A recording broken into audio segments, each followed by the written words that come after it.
Isinagawa ng Guimaras Police Provincial Office sa pamumuno ni Police Colonel Leonardo A. Borromeo, officer in charge, ang serye ng mga lecture hinggil sa anti-bullying, provincial at municipal ordinances, crime prevention at Republic Act 9165. Nito lamang ikadalawa ng Pebrero taong kasalukuyan sa cover gym ng Barangay Sebaste, Sibuna, Guimaras. Dinaluhan na aktibidad ng mga piling mag-aaral mula sa Sebaste Foundation Elementary School, mga out-of-school youth, mga kasapi ng SK Federation, mga guro at mga residente ng barangay.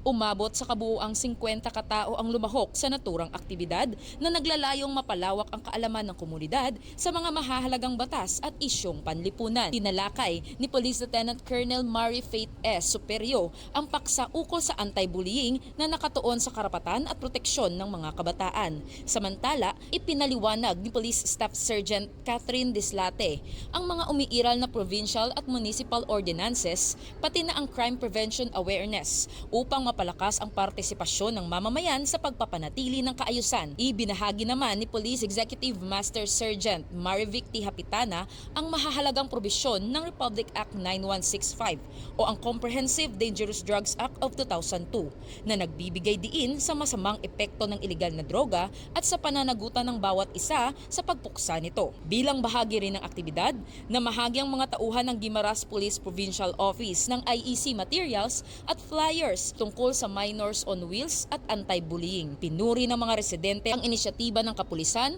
na naglalayong palakasin ang kaalaman at kamalayan ng komunidad para sa isang mas ligtas at disiplinadong komunidad. Mula rito sa Police Regional Office 6, ako ang inyong PNN Correspondent Patrolwoman Justin May Halyores. Alagad ng batas, tagataguyod ng balitang pulis.